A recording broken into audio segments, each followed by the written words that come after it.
e aprendendo não só a se comunicar, a estudar melhor também a palavra.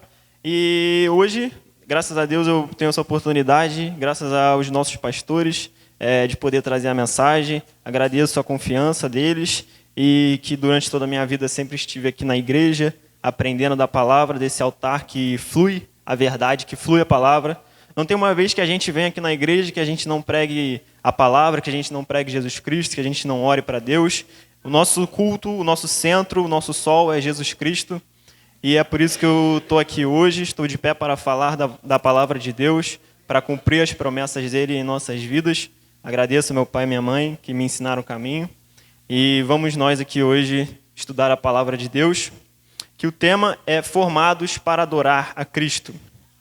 O primeiro texto está em Gênesis 4, versículo 3. E nós vamos ler até o versículo 5. No versículo 3 diz assim: Aconteceu que no fim dos tempos trouxe Caim do fruto da terra uma oferta ao Senhor. Versículo 4. Abel, por sua vez, trouxe das primícias do seu rebanho e da gordura deste. Agradou-se o Senhor de Abel e de sua oferta, ao passo que de Caim de sua oferta não se agradou. Irou-se, pois, sobremaneira Caim e descaiu-lhe o semblante. Vamos orar para que Deus abençoe a nossa mensagem, para que Ele esteja à frente. Pai, estamos aqui, Senhor, reunidos na Tua casa, reunidos, Senhor, no Teu templo, Senhor, para falar da Tua palavra. Fala conosco, Senhor, que seja a Sua voz aqui hoje, meu Pai, que eu diminua e que o Senhor cresça, meu Pai. Que a palavra venha fluir, Senhor, como um rio de águas vivas para o interior daqueles que enchem esse local, meu Pai. Que o Senhor seja o primeiro, Senhor. Que o Senhor possa manifestar, Senhor, a Sua glória e o Seu poder nesta noite através da Tua palavra, meu Pai. Muito obrigado, Senhor, por essa oportunidade. Em nome de Jesus. Amém. Amém. Vamos começar essa noite por Gênesis.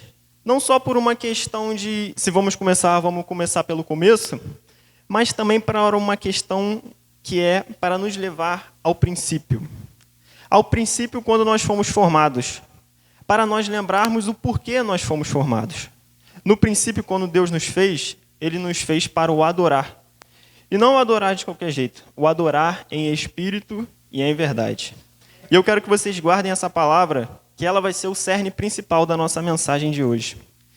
E primeiramente, nesta palavra de Abel e Caim, nesta mensagem, a gente pode lembrar que era uma família que teve seus primeiros filhos, ou seja, eles estavam sozinhos na terra. Abel e Caim cresceram sem influência externa. Eles cresceram sem influência do mundo, sem influência de redes sociais, sem influência de nada. Eles cresceram somente com os ensinamentos de Eva e Adão.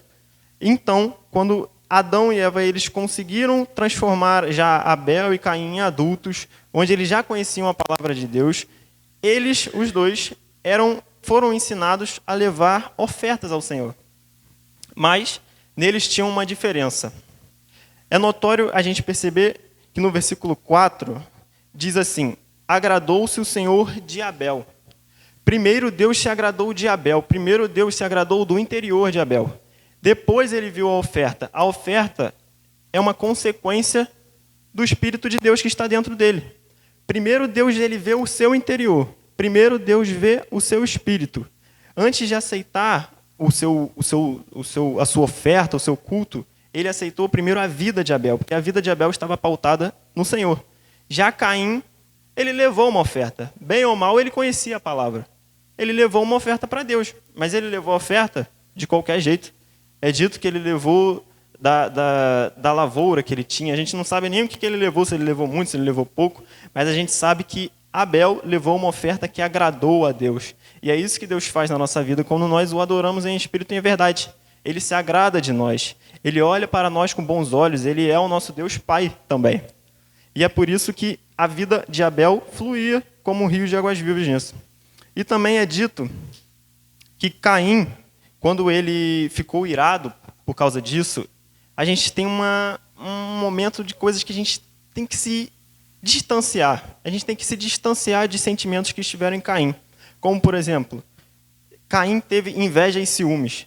Não só porque Deus não se agradou dele, mas ele ficou com tremenda raiva, ficou com ira, ficou com muitos ciúmes, porque Deus se agradou de Abel. Ele não queria agradar a Deus, mas ele queria que Deus não se agradasse de Abel. Porque ele era uma pessoa ciumenta, ele era uma pessoa raivosa, ele era uma pessoa invejosa. Então, é um pequeno parênteses aqui para nós, de que nós vamos tomar cuidado com o que nós cultivamos no nosso coração. Vamos manter a distância desses sentimentos ruins. Vamos tentar nos distanciar de Caim e nos aproximar de Abel. É isso que eu quero que vocês entendam nessa primeira passagem, de que aquilo que Abel fez, ele fez com o seu coração pautado em Deus. Ele fez uma oferta aprazível ao coração de Deus, uma oferta de um verdadeiro adorador e de um adorador que o adora em espírito e em verdade. Então, nós agora entendemos um pouco o que faz um verdadeiro adorador, o que é uma oferta de um verdadeiro adorador. Agora, nós vamos para uma próxima passagem, de que nós vamos entender aonde que habita um verdadeiro adorador. Onde que o verdadeiro adorador está, o que Deus faz onde o verdadeiro adorador está. E nós vamos até o Salmo de número 84. Salmos 84, nós vamos ler do versículo 1 até o versículo 12. O Salmo dos filhos de Corá. Diz assim no versículo 1: Quão amáveis são os seus tabernáculos, Senhor dos exércitos! A minha alma suspira e desfalece pelos átrios do Senhor. O meu coração e a minha carne exultam pelo Deus vivo. O pardal encontrou casa e andorinha ninho para si, onde acolha os seus filhotes. Eu, os teus altares, Senhor dos exércitos, Rei meu e Deus meu. Bem-aventurados que habitam em tua casa, louvam-te perpetuamente. Bem-aventurado o homem cuja força está em ti, em cujo coração se encontram os caminhos aplanados, o qual, passando pelo vale árido, faz dele um manancial de bênçãos, o cobre a primeira chuva. Vão indo de força em força, cada um deles aparece diante de Deus em Sião. Senhor Deus dos exércitos, escuta minha oração, presta ouvidos, ó Deus de Jacó. Olha, ó Deus, escudo nosso, e contempla o rosto do teu ungido. Pois um dia nos teus átrios vale mais que 1000. Prefiro estar à porta da casa do meu Deus a permanecer nas tendas da perversidade. Porque o Senhor Deus é sol e escudo, o Senhor dá graça e glória. Nenhum bem sonega aos que andam retamente. O Senhor dos exércitos, ó Senhor dos exércitos, feliz o homem que em ti confia. Glória a Deus, né? Esse salmo, ele é pautado na felicidade do salmista em estar próximo de Deus, em estar próximo da casa de Deus, a alegria que ele tem, que ele fala, a forma com que ele fala, por exemplo, no começo do versículo, do primeiro versículo, do versículo 2 e do versículo 4. Quão amáveis são os seus tabernáculos! A minha alma suspira e desfalece pelos átrios do Senhor. Bem-aventurados que habitam em tua casa. Esse é o sentimento de um verdadeiro adorador, quando está na casa do Pai. Esse é o sentimento que eu e você temos que ter quando nós estamos na casa do Senhor. Este é o sentimento de alegria. Nós temos que vir na casa do Pai com alegria. Aqui não é um peso. Nós conquistamos esse lugar com o suor e sangue de muitos cristãos que morreram antigamente, meus amados. Nós temos que dar valor para o templo que nós temos para o nosso Pai. Esse templo foi erguido e é sustentado até hoje para nós pregarmos a palavra do nosso Pai. Amém? No versículo 3, ele diz assim: o pardal encontrou casa, andorinha, ninho. Nesse versículo, o salmista ele usou um exemplo de 2 pássaros simples. Ele poderia ter usado uma águia, ele poderia ter usado um falcão, ele poderia ter usado um gavião, ele poderia ter usado aves que parecem fortes, aves que são super rápidas e tal. Não, ele usou dois passarinhos pequenos. E, ao meu interior, ele fala assim: o pardal e a andorinha é o símbolo de como tem que ser o cristão na casa do nosso Pai. Aqui, nós somos pessoas simples, nós somos pardais. O nosso Deus é que é o alvo aqui dentro. O nosso Deus é que tem que ser adorado aqui dentro. Aqui dentro não tem que ter ego, não tem que ter, eu sou melhor, eu canto mais, eu prego mais, eu oro mais. Aqui dentro não tem isso. Aqui dentro nós somos como simples pardais na visão de Deus. E, além de tudo, nós temos que ser andorinhas. A andorinha, quando a gente tem aquele ditado antigo, né? Andorinha, uma só andorinha não faz verão. E é isso que nós temos que ser. Nós temos que andar em bando, meus amados. Na nossa casa de Deus aqui, nós temos que estar sempre com amigos, nós temos que estar sempre com familiares, nós temos sempre que trazer novas pessoas para a casa do nosso Pai. Porque nós somos simples, como o pardal, e nós temos que andar em grupo como as andorinhas. E é isso que diz aqui nesse versículo.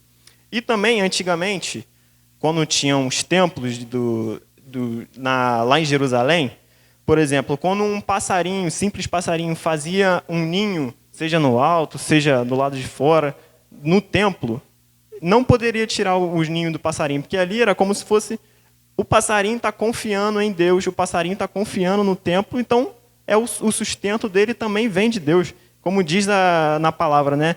Nem uma folha cai sem a permissão de Deus. Se Deus cuida da andorinha, se Deus cuida do pardal, Ele cuida das nossas vidas também. Porque nós confiamos nele e Ele cuida de nós. No versículo de 5 a 7, como eu já disse, ele começa com bem-aventurado o homem cuja força está em ti. Aqui, nós temos a certeza de que quando nós estamos passando, por exemplo, no versículo 6, passando pelo vale árido, muitas vezes nas nossas vidas, nós achamos que nós estamos sozinhos no deserto. Nós achamos que quando nós estamos, por exemplo, quando ele fala vale árido, é lá em Israel, não é só um deserto normal de areia e onde não tem nada. É um deserto seco, com pedras, com pedregulhos, com montanhas. É um vale árido mesmo. O vale está entre duas montanhas, né? Então, quando tem uma montanha, tem um vale e tem outra montanha. Quando ele fala que passando pelo vale árido, ele está falando disso. Ele está falando da dificuldade. Ele está falando que o crente ele está no mundo e ele vai passar pela dificuldade, como diz na oração de Jesus em João 17. Ele fala: peço-te que não os tires do mundo, mas que dê forças para nós que estamos aqui hoje, estamos fortes em Cristo Jesus. Não é a força não está no nosso braço, a força não está em nossos cavalos, não está em nossos carros, está em Cristo Jesus. E é Ele que está conosco no deserto, Ele está conosco no vale árido. E no vale árido, Ele faz dele manancial, meus amados. Está escrito aqui, Deus transforma a tua realidade. Ele transforma o vale árido, ele transforma o deserto em manancial. É onde você vai ver a bênção de Deus, é no deserto, é no vale árido. É ali onde que Deus trabalha na sua vida, meu amado. Muitas vezes nós achamos que é no deserto que Deus nos abandonou, mas não é verdade. Ele quer que nós depositamos as nossas forças nele, porque nós temos a certeza de que Deus é forte, que Deus é poderoso. Por que quando a gente está no deserto a gente se desespera? Não é assim. No versículo 7, ele diz, vão indo de força em força.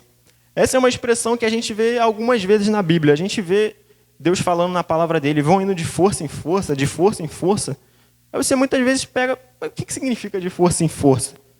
Eu tive uma interpretação de que é mais ou menos assim. Lembra quando os hebreus estavam no deserto? Eles estavam passando a caminho da terra prometida, que eles ficaram 40 anos no deserto? Eles pediam para Deus o alimento. E Deus liberou para eles o maná que vinha dos céus. E o maná vinha toda noite. A gente pode pensar assim, eu quero a força de Deus, eu quero o maná dele. Deus, me manda o maná aí e pode mandar tudo de uma vez, eu mesmo guardo aqui, pode ficar tranquilo, não precisa se preocupar comigo não. Eu guardo aqui o maná, eu faço um quartinho ali para o maná e deixo ali e vou comendo devagarinho.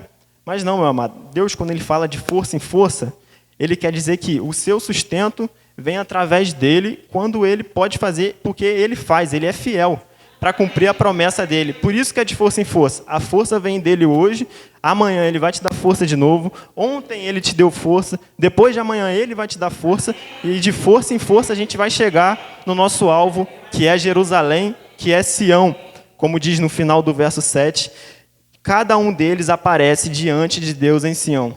Na força de Deus, a gente chega no nosso alvo, meus amados. Na força de Deus, a gente chega no nosso destino. Na força de Deus, nós chegamos a Jerusalém, que é o nosso alvo. Nossos olhos têm que estar voltados para o céu, têm que estar voltados para Cristo, que é Ele que nos dá a força e Ele que nos faz cumprir a promessa de chegar em Sião. Nós dependemos dEle, porque a força é dEle. No versículo 10, o salmista diz uma frase tremenda. Pois um dia nos teus átrios vale mais que 1000. Prefiro estar à porta da casa do meu Deus a permanecer nas tendas da perversidade. Isso daqui ele quer dizer o quê? Estar longe de Deus não vale nada. Estar longe de Deus na tenda da perversidade não vale nada. O salmista está falando aqui. Quando nós estamos distantes de Deus, a gente não tem a felicidade que é quando nós estamos perto. Distante de Deus, nós não temos nada. Tanto que ele fala que um dia aqui dentro vale mais do que 1000 lá fora. Olha a hipérbole que ele estava. 1000 dias, são quase 3 anos. Olha só, um quão tremendo é estar dentro da casa do nosso Pai e um quão triste e vazio é estar lá fora. Por isso que eu digo aqui hoje, meus amados, para que quando nós viermos à igreja, nós viemos com ímpeto, com alegria, com um sentimento de pertencimento a esta casa. É isso que Deus quer para nós, amém? Diz aqui no versículo 11, porque o Senhor Deus é sol e escudo. Isso aqui é tremendo, né? Deus, ele é o nosso sol, ele é aquele que nos guia. Quando você está atravessando um vale árido, deserto, você não tem nada, você só tem um guia que é o sol. Você fala, eu sei que lá é o leste porque o sol nasceu lá. Então, o seu guia é o sol. Lá, no deserto, você só tem o sol e é Deus o seu guia. Isso que o salmista quer dizer. Na tua vida, quem te dá a direção, meu amado, é Deus. Quem te dá o caminho para que você tenha que fazer é Deus. Se você vai para a direita, ele que tem que falar antes. Se você vai para outra cidade, ele que tem que falar antes. Então, meus amados, confiem em Deus, que ele é o sol. Ele sabe o que está fazendo. Ele é o caminho, ele é a verdade e ele é a vida. Por isso que nós temos que acreditar nele somente, meus amados. O sol, você não acorda tudo, você vai dormir e fala, Senhor, por favor, manda o sol. O sol, ele vai vir de manhã, porque Deus, ele já fez, ele já está feito. E quando ele diz que ele é o nosso escudo, meus amados, quando nós estamos passando pela guerra, quando nós estamos passando pela tribulação, o nosso Deus é o Deus que nos protege, meus amados. Quando nós pensamos que nós estamos fracos, que nós estamos sozinhos, ele é o nosso escudo. É ele que nos sustenta debaixo do seu escudo. Ele levanta o escudo para nos proteger, meus amados. Nós temos que confiar nele somente, porque ele é o escudo, ele é o nosso escudo, meus amados.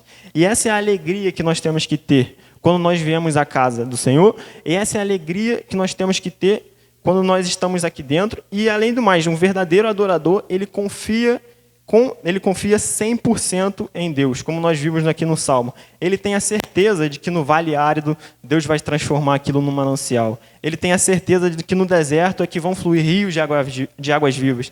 Ele tem certeza de que é quando ele está próximo de Deus é que ele tem a felicidade plena. E esse é o sentimento que eu quero que vocês tenham aqui hoje, e esse é o sentimento que eu quero que vocês entendam. Meus amados, o verdadeiro adorador em espírito e em verdade, é isso que eu disse. Ele faz com que ele acredita em Deus como um sol e ele declara que Deus é um escudo na vida dele. Então, meus amados, agora que nós vimos aonde um verdadeiro adorador ele habita, o que faz um verdadeiro adorador quando está passando na dificuldade, nós vimos o exemplo já de Abel. E agora nós vamos ver um exemplo que está em Marcos, capítulo 14, versículos de 3 a 9. Marcos 14, versículos de 3 a 9. Que diz assim: estando ele em Betânia, reclinado à mesa, em casa de Simão, o leproso, veio uma mulher, trazendo um vaso de alabastro, com um preciosíssimo perfume de nardo puro. E quebrando o alabastro, derramou o bálsamo sobre a cabeça de Jesus. Indignaram-se alguns entre si e diziam: para que este desperdício de bálsamo? Porque este perfume poderia ser vendido por mais de 300 denários e dar-se aos pobres, e murmuravam contra ela. Mas Jesus disse: deixai-a, por que a molestais? Ela praticou boa ação para comigo, porque os pobres sempre os tendes convosco, e quando quiserdes, podeis fazer-lhes bem, mas a mim nem sempre me tendes. Ela fez o que pôde, antecipou-se a ungir-me para a sepultura. Em verdade vos digo, onde for pregado em todo o mundo o evangelho, será também contado o que ela fez para a memória sua. O contexto dessa palavra ele é próximo, no tempo em que Jesus estava aqui, estava próximo à Páscoa.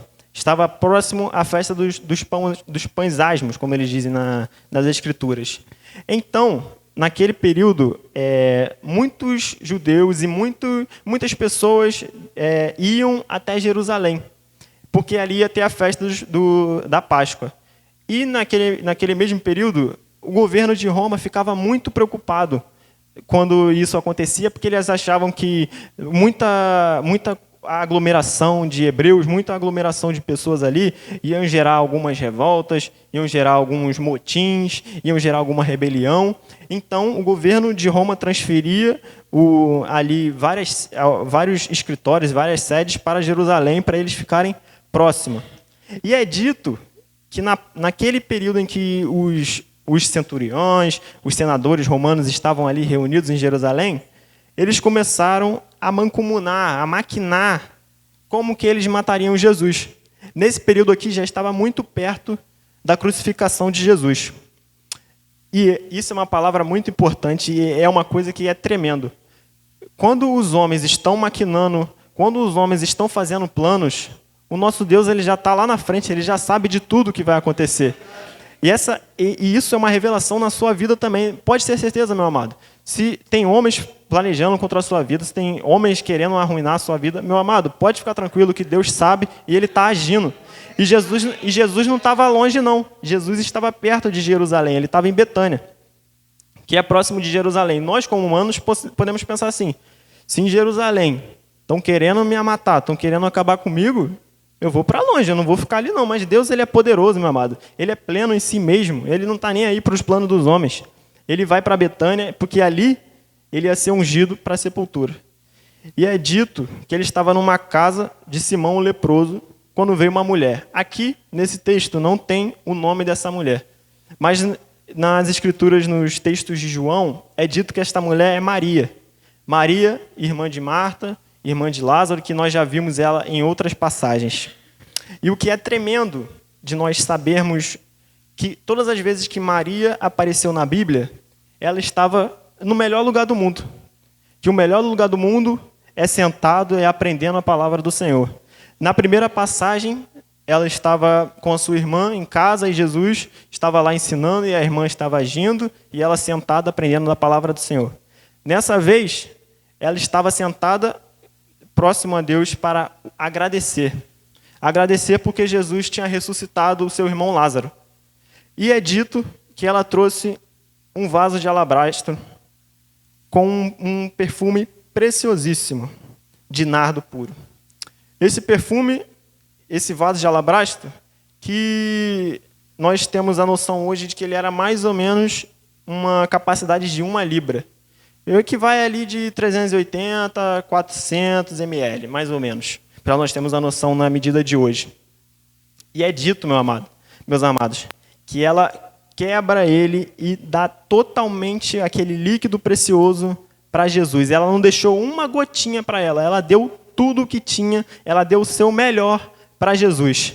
E é dito no versículo 8, ela fez o que pôde. Isso vem direto aos nossos corações. Porque nós temos que pensar, nós estamos fazendo semelhante a ela? Nós estamos também dando o nosso melhor para Jesus? Nós estamos dando tudo o que nós temos para Jesus? É dito que esse vaso, ele era avaliado em mais ou menos 300 denários. 300 denários, um denário equivale a um dia de trabalho, antigamente, nos tempos de Jesus. Então, ali tinham 300 dias de trabalho que ela juntou num vaso dia a dia. Aquele perfume, ele era juntado de gota a gota, porque ele era uma gota muito rara. O nardo puro, ele vem lá do Himalaia, então era uma coisa que vinha lá da Ásia, de distante, naquela época. Então você imagina o trabalho que não era para ela juntar aquele nardo puro dentro daquele vaso de alabastro.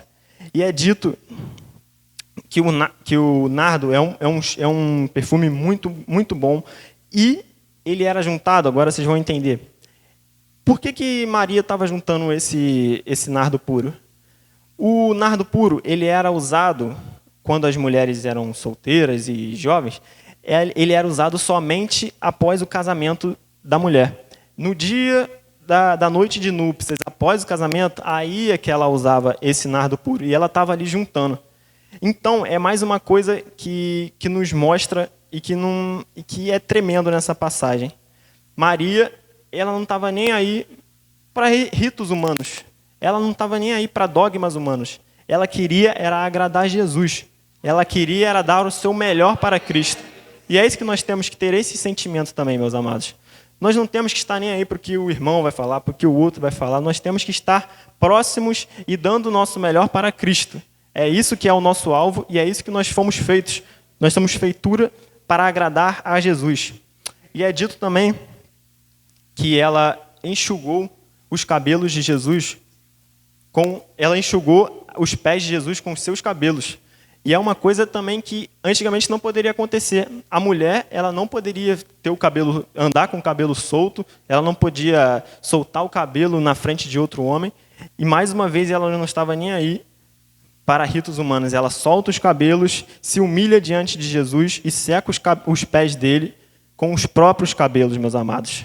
E é dito também aqui, ó, indignaram-se alguns entre si. Esses que se indignaram, é dito que, especialmente quem se indignou, foi um tal de Judas Iscariotes. Então, meus amados, nós vemos que quando nós fazemos o melhor para Cristo, a gente incomoda o mal.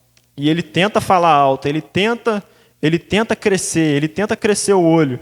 E é dito que ele estava com um olho grande naquele perfume, porque ele queria vender aquele perfume e fazer um caixa 2 ali para pegar o dinheiro do perfume. Porque já estava chegando perto, e isso foi o que levou, por exemplo, a Judas Iscariotes vender Jesus. No segmento dessa palavra, a gente entra na parte em que Judas vai até o templo vender Jesus. E, meus amados, quando parece que o diabo se levantou, parece que o inimigo está falando alto, está querendo te subjugar, aí é que Jesus aumenta a voz dele e fala: deixai, por que a molestais? Ele entra no caminho e fala: não é contigo, não é com o meu amado, fala comigo aqui, ó. Você é o inimigo dele? Então agora você está falando comigo. Eu sou Jesus e eu entro na frente, ele entra na sua frente para te proteger, meu amado. Ele levanta a voz e fala: para de falar com ela, não, ninguém encosta nela. Ela está fazendo o melhor para mim, ó. Eu, Jesus aqui, ó, tô na tua frente, meu amado. Jesus protege, meu amado. Jesus, quando você está passando pelo mal, quando você está naquele dia que você não consegue dormir, fala com Jesus, fala com Ele, ora, meu amado, fala com Deus para que Ele venha e interfira na tua causa. Isso é tremendo nessa passagem. E é dito, meus amados, no final dessa passagem, que em verdade vos digo, onde for pregado em todo o mundo o Evangelho, será também contado. Essa parte é tremenda, porque até hoje nós falamos de Maria. Até hoje, quando a gente quer dar um bom exemplo, de quem que a gente fala? E Maria procurou a boa parte. Maria estava sentada aos pés de Jesus, enquanto Marta... Então, meus amados, quando Jesus está conosco, quando Jesus está perto de nós, está dentro de nós, quando nós somos verdadeiros adoradores, nós exalamos a Cristo. As pessoas que estão ao nosso redor, elas têm que ver Cristo em nós. As pessoas que estão ao nosso redor têm que sentir o aroma de Cristo em nós também. E isso é o que faz de nós adoradores. Isso que faz de nós adoradores em espírito e em verdade. E o que é tremendo nessa passagem, Maria, no perfume caríssimo que ela tinha, o que a gente faz quando a gente tem um perfume caro? A gente bota um sprayzinho, uma espirradinha aqui, já foi. Ele é muito caro, eu só quero usar um pouquinho, só para dar o cheirinho ali, para não gastar muito, para ter mais depois. Ela não, ela pegou o perfume mais caro que ela tinha, um melhor perfume, meu amado, e deu por completo, que escorreu pelo corpo de Jesus, meus amados. É isso que Deus está pedindo de você essa noite, meu amado. Dê o seu melhor para Cristo e não ligue para os outros. Essa é o que essa palavra quer dizer para vocês. Dê o seu melhor. Não se importe com os outros e dê o seu melhor para Cristo, porque isso é um fruto de um verdadeiro adorador. Aí você me pergunta, Gilead, agora a gente já viu exemplos de Abel, a gente já viu onde habita um verdadeiro adorador, a gente já viu o que Deus faz por nós, sendo nós verdadeiros adoradores, o que nós temos que oferecer para Deus. Agora a gente vai entrar no nosso último capítulo dessa mensagem, que é sobre quem é o nosso Deus. Quem é o nosso Deus? Alguém já viu o nosso Deus? Eu te respondo, João viu. Apocalipse, capítulo 1, a gente vai começar ali no versículo 5, na parte B do versículo 5. Apocalipse, capítulo 1, versículo 5, que é dito assim: aquele que nos ama e pelo seu sangue nos libertou dos nossos pecados e nos constituiu reino, sacerdotes para o seu Deus e Pai. A ele a glória, o domínio pelos séculos dos séculos. Amém. Eis que vem com as nuvens, e todo olho verá, até quantos o transpassarem. E todas as tribos da terra se lamentarão sobre ele, certamente. Amém. Eu sou o Alfa e o Ômega, diz o Senhor Deus, aquele que é, que era e que há de vir, o Todo-Poderoso. Eu, João, irmão vosso, e companheiro na tribulação, no reino e na perseverança, em Jesus achei-me na ilha chamada Patmos, por causa da palavra de Deus e do testemunho de Jesus. Achei-me em espírito no dia do Senhor, e ouvi por detrás de mim grande voz como de trombeta, dizendo: o que vês escreve em livros e manda às 7 igrejas: Éfeso, Esmirna, Pérgamo, Tiatira, Sardes, Filadélfia e Laodiceia. Voltei-me para ver quem falava comigo, e voltado vi 7 candeeiros de ouro. E no meio dos candeeiros, um semelhante a filho de homem, com vestes talares e cingido, à altura do peito, com uma cinta de ouro. A sua cabeça e cabelos eram brancos como alva lã, como neve, e os olhos como chamas de fogo. Os pés semelhante ao bronze polido, como que refinado numa fornalha. A voz como voz de muitas águas. Tinha na mão direita 7 estrelas, e da boca saía-lhe uma afiada espada de 2 gumes. O seu rosto brilhava como o sol na sua força. Quando o vi, caía aos seus pés como morto. Porém ele pôs sobre mim a mão direita, dizendo: não temas, eu sou o primeiro e o último. Aquele que vive, estive morto, mas eis que estou vivo pelos séculos dos séculos, e tenho as chaves da morte e do inferno. Amém. Esse é o nosso Deus Todo-Poderoso. Esse é o nosso Deus que faz milagres por nós.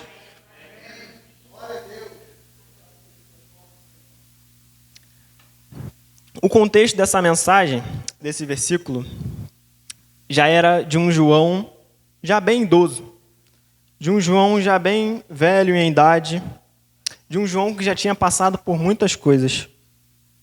Esse período era um período muito difícil para os cristãos.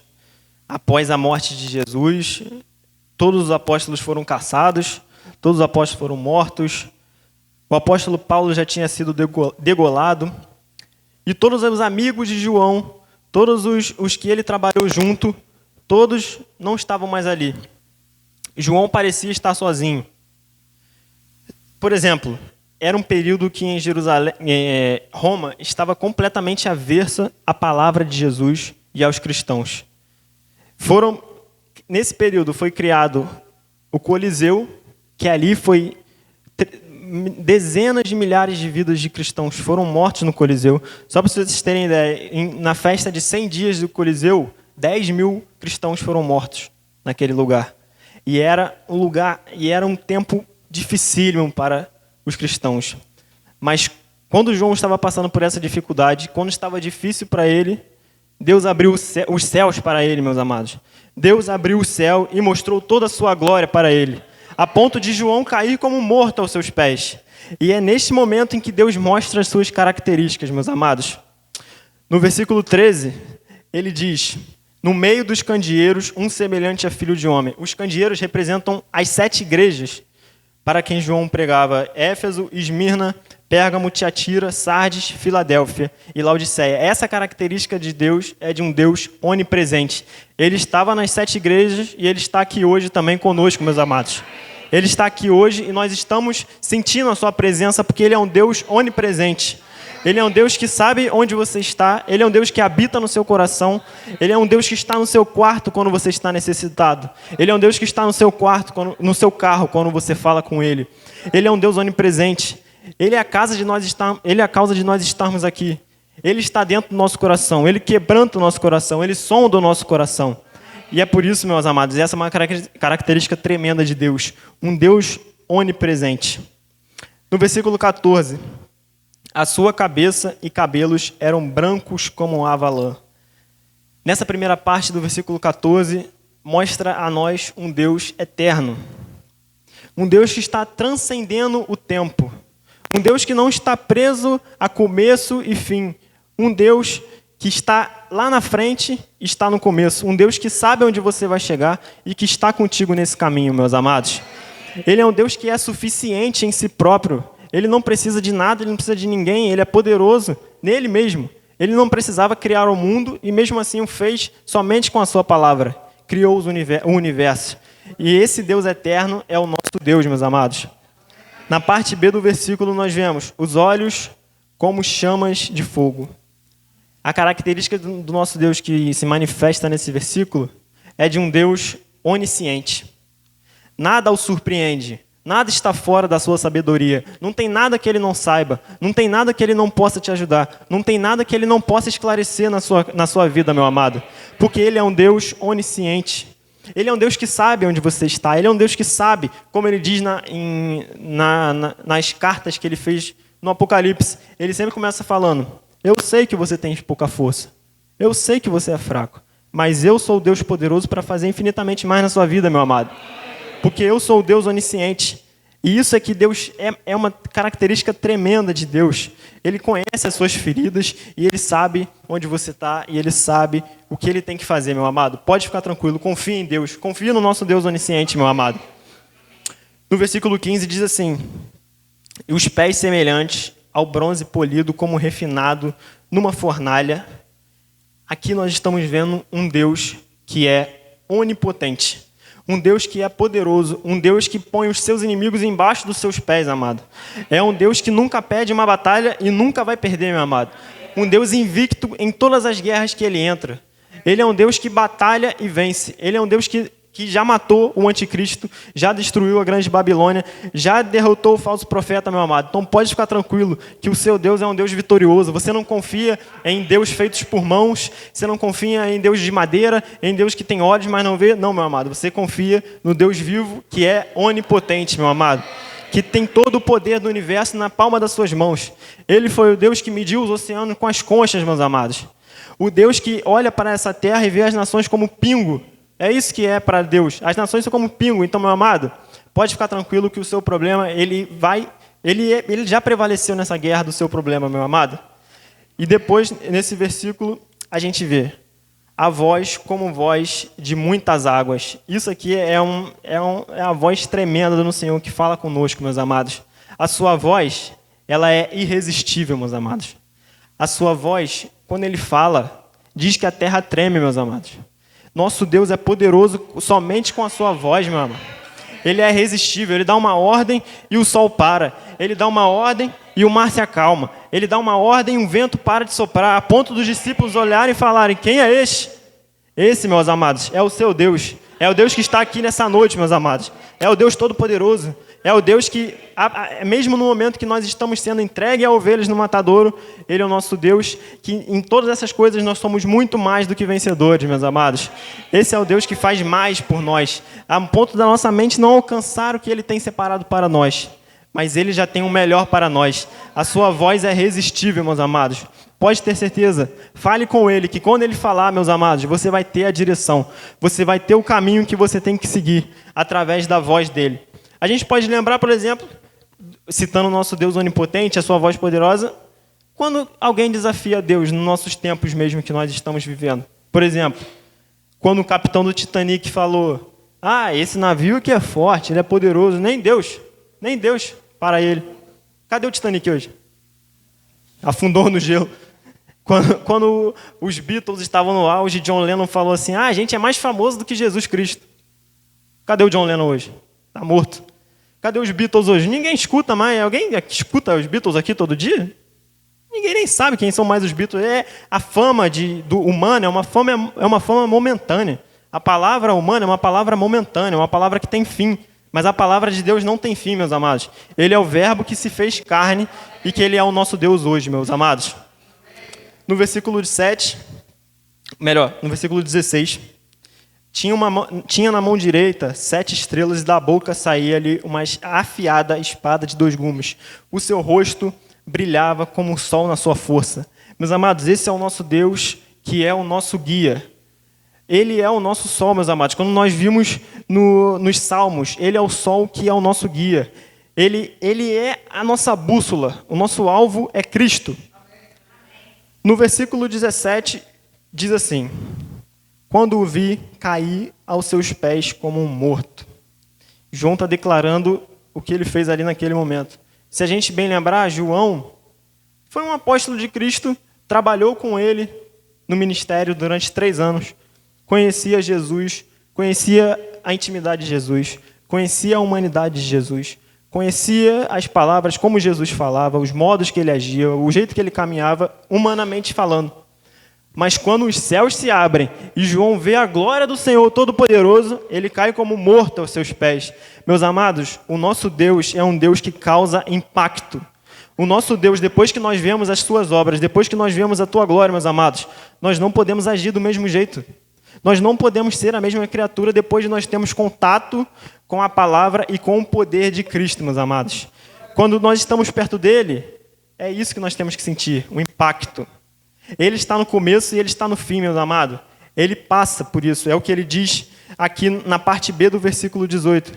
Mas eis que estou vivo pelos séculos dos séculos.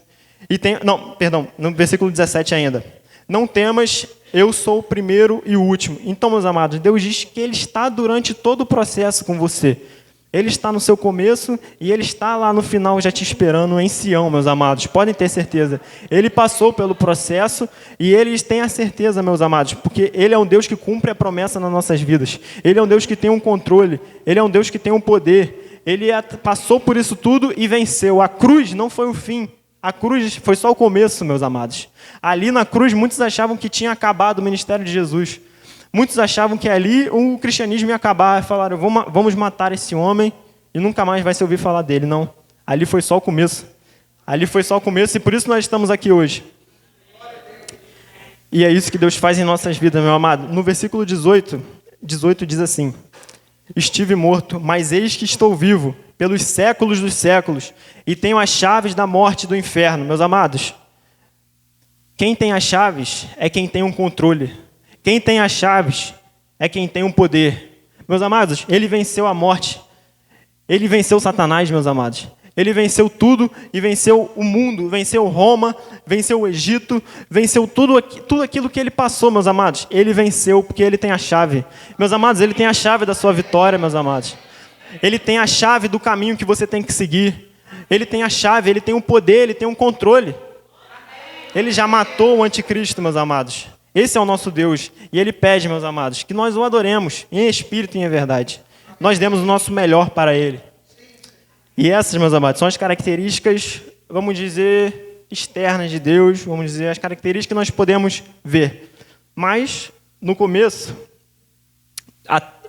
entre o versículo 5 e 6, é uma passagem tremenda. Porque ali nós vemos as características interiores de Deus. Primeira parte, aquele que nos ama. Meus amados, aqui nós podemos ficar horas explicando, mas não tem como explicar o amor de Deus na nossa vida, meus amados.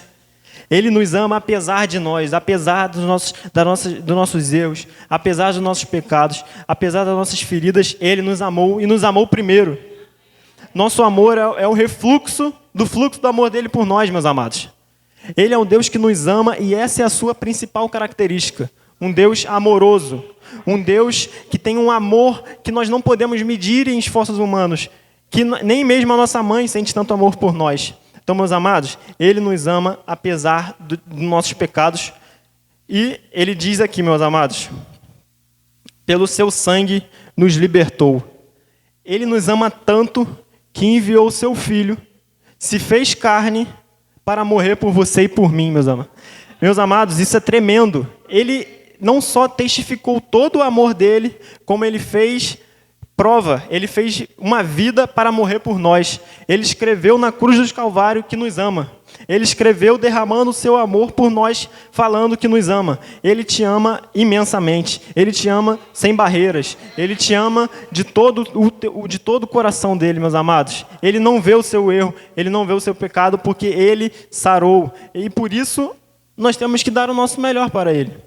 Nós temos que tentar, mesmo nós sendo humanos, nós sendo fracos, debilitados, meus amados, vamos tentar dar o melhor para Cristo. Vamos dar a nossa adoração, vamos dar o nosso louvor, vamos dar o nosso sacrifício vivo, santo e agradável. Vamos dar a leitura da palavra, vamos dar oração a Cristo, vamos oferecer a Ele o melhor, o nosso sacrifício. Essa é a verdadeira adoração em espírito e em verdade. E ele termina essa mensagem, ele termina este versículo com uma promessa. Eu sou o Alfa e o Ômega, diz o Senhor Deus, aquele que é, que era e que há de vir, o Todo-Poderoso que vai voltar para buscar a sua igreja. O Deus tremendo que vai voltar agora não mais como um Deus que foi ferido, como um Deus que foi transpassado no Calvário, como um Deus que foi crucificado, como um Deus que foi esbofeteado, mas ele vai voltar como um Deus reluzente, meus amados. Um Deus que os anjos vão anunciar a tua vinda. Um Deus que todo olho verá e toda língua vai ter que confessar que Ele é o Senhor.